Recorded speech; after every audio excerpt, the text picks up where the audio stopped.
Apakah kalian masih ingat bagaimana gilanya harga monstera dan beberapa jenis tanaman hias lain termasuk aglonema dan diikuti dengan jenis caladium pada masa Covid?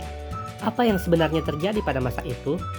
Kenapa bisa harga tanaman hias ini pada masa Covid meroket tajam dan tetap diburu oleh pecinta tanaman hias? Yuk kita bahas sama-sama.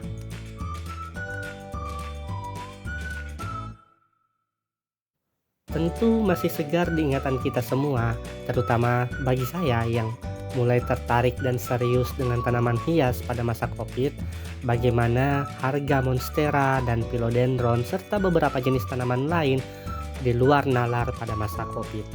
Belakangan saya baru menyadari dan memahami bahwa inilah yang disebut dengan monkey business yang tidak hanya terjadi sebenarnya di dunia tanaman hias tetapi juga di beberapa hobi lain, misalnya ikan cupang atau batu akik yang cepat muncul lalu hilang dan senyap. Tapi apa sih sebenarnya monkey business itu?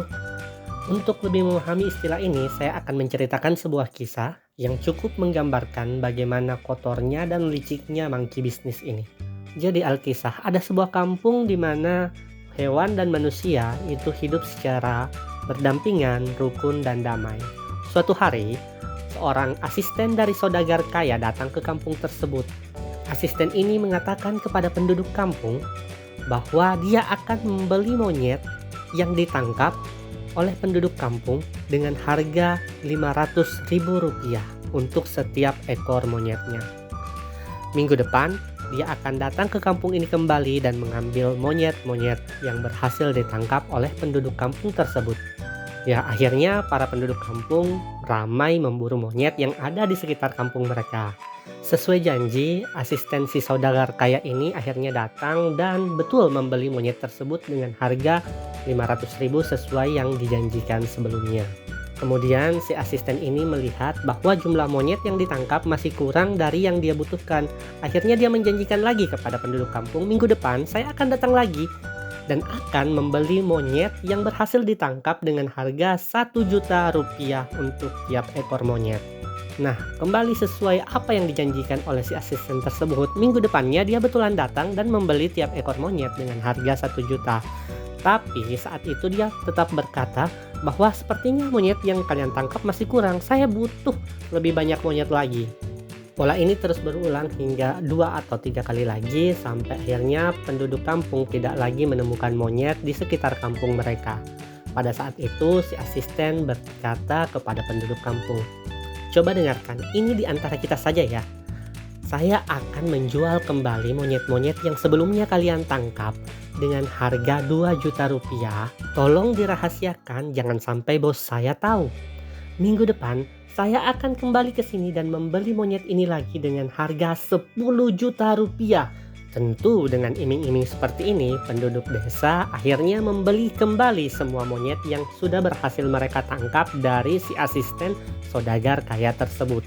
Namun apa yang terjadi? Begitu hari yang dijanjikan tiba, si asisten ini tidak pernah lagi muncul di kampung tersebut.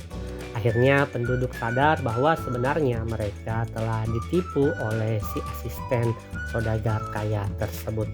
Oke, moral of the story adalah jangan ikutan FOMO, jangan gampang ikut arus ketika ada barang atau benda tertentu yang harganya tiba-tiba meroket, tampak seolah-olah sangat berharga, bahkan di luar nalar. Saya beri contoh, misalnya waktu zaman Covid, beberapa jenis tanaman tertentu misalnya dihargai dengan 2 juta per lembar daun yang dimilikinya.